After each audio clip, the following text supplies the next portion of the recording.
Untuk mengetahui informasi selengkapnya, kita telah terhubung dengan Atta Supori di Malaysia, Kombes Juliarman Pasaribu. Selamat siang Pak Kombes.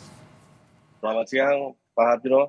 Ya, Pak, ini terkait dengan satu WNI ditembak oleh aparat maritim Malaysia dan juga 4 orang terluka dan saat ini masih dirawat. Lalu seperti apa sebenarnya kronologi yang terjadi pada 24 Januari lalu di Tanjung Ru, Selangor, Malaysia, Pak Kombes? Baik, kami sebelumnya memang menginfokan bahwa telah melakukan wawancara terhadap para korban yang selama beberapa hari tidak diberikan akses untuk bertemu. Karena dalam kondisi yang bersangkutan masih dalam proses penyelidikan dan penyidikan. Pada tanggal 28 Januari 2025, kami berhasil menjumpai para korban di Rumah Sakit Serdang dan Rumah Sakit Banting untuk yang jenazah atas nama Basri dan yang di Rumah Sakit Serdang 3 orang. Dari hasil pemeriksaan kami terhadap para korban, diperoleh informasi bahwa para korban hendak berangkat untuk menuju Dubai. Para korban ini adalah salah satunya adalah warga Rupat dari Dubai bernama Heri Abimanyu dan saudara Muhammad Zaki dari Rupat. Dua-duanya yang berhasil kami wawancara menyebutkan bahwa mereka membayar sejumlah uang, kurang lebih ada yang 1.500, ada yang 1.200 ringgit kepada seseorang bernama Man untuk pulang ke Dumai pada tanggal 24 Januari pukul 3 dini hari tersebut. Kemudian dalam perjalanannya para korban ini menaiki bot yang ada bersama sekitar kurang lebih 20-an orang. Ini juga termasuk ABK yang ada di 3 orang ABK yang ada di kapal bot tersebut. Setelah dalam perjalanan selama 10 menit kurang lebih, bot ini dicegat oleh APMM, Agensi Penguat Kuasa Maritim Malaysia. Kemudian dicegat dan diperintahkan untuk berhenti dengan lampu sorot. Setelah diperintahkan untuk berhenti, dari pihak bot ABK tidak berhenti, namun tetap menyalakan botnya, kapal itu tersebut, sehingga terjadilah kejadian. Selama kejadian tersebut, maka pihak APMM meletuskan beberapa tembakan yang kurang lebih oleh keterangan dari para korban adalah kurang lebih 10 tembakan.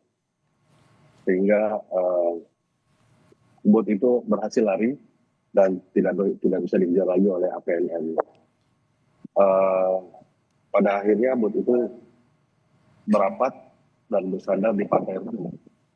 Kemudian para korban yang ada di dalam melarikan diri keluar, menyelamatkan diri masing-masing, yang luka menuju ke rumah sakit. Oke, Pak. Demikian, Mas. Ya, Pak Kombes, izin saya potong sedikit. Untuk saat ini berarti tujuan dari korban Basri dan kawan-kawan ini ingin menuju ke Dubai melalui Malaysia, dan ini berarti ada proses penyelundupan di sana. Seperti itu, Pak Kombes? Kalau dari status mereka, iya. Tapi melihat bahwa mereka adalah para pekerja ilegal yang sengaja ingin pulang ke tanah air, namun tidak menggunakan jalur yang resmi, jalur yang gelap. Jalur gelap.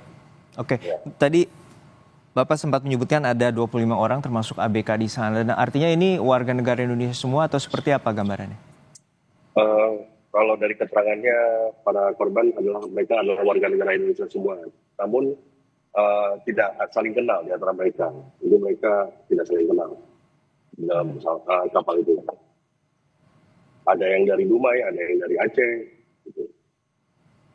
Artinya di sini ada sindikat, dugaan sindikat di mana ada untuk melakukan penyeberangan atau penyelundupan orang menuju Malaysia dan juga kemudian nanti akhirnya diterbangkan ke wilayah lain.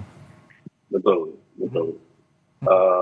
Untuk identitas kapal sendiri, kemarin kami dapat informasi juga sesuai dengan apa yang ada di Dumai bahwa kapal tersebut milik dari saudara Nur Saleh atau Mat Saleh. Tapi informasi tersebut sudah kami sampaikan ke pimpinan. Oke, tadi untuk bayaran terkait dengan para sindikat ini sekitar berapa ringgit, Pak? Ada yang membayar 1.200, ada yang membayar 1.500. Jadi sepertinya tidak ada plafon standar yang sah, sehingga itu seperti bisa ditawar-tawar gitu. Artinya nih sindikat ini berasal dari Indonesia juga atau dari Malaysia, Pak? Kalau dari hasil keterangan mereka, ini dari Indonesia. Dari Indonesia. Oke, saat ini apakah ini juga masih dalam penanganan oleh aparat Malaysia? Saya duga ya, karena masih dalam penyelidikan mereka. Ini apakah termasuk jaringan yang sering melakukan penyelundupan warga negara ilegal PMI kita ke Malaysia dan dari Malaysia atau tidak?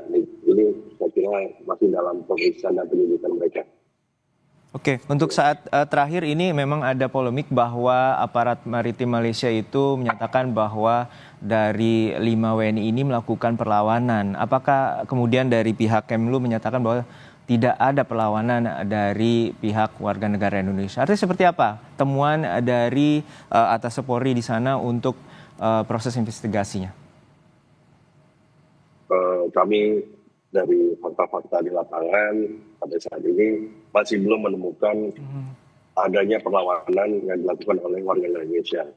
Namun statement resminya dari pihak PWNI dan dari Bapak Duta Besar mungkin bisa disampaikan kembali oleh beliau-beliau. Sejauh ini barang bukti seperti apa yang telah disampaikan oleh aparat Malaysia terhadap pihak Atas Polri? Sampai saat ini ada KTP dari jenazah almarhum Basri yang dari Dumai, kemudian yang lainnya masih dalam penguasaan pihak dari penyidik IPD Kuala Langat dan IPK Selangor. Baik, artinya Bapak di sini ada juga WNI yang saat ini masih dirawat, yaitu ada 4 warga negara Indonesia di Rumah Sakit Serdang dan juga Klang. Kemudian juga ada sejumlah warga negara Indonesia yang diduga bagian dari sindikat penyelundupan orang. Ini seperti apa? Apakah juga ada pendampingan hukum dari tim Kemlu ataupun dari Atas Polri? Iya, yang pasti kami akan mendampingi mereka, termasuk dari pihak konsuler dari kedutaan untuk menjamin hak-hak mereka terlindungi dan kepentingan dari pihak pemerintah Indonesia.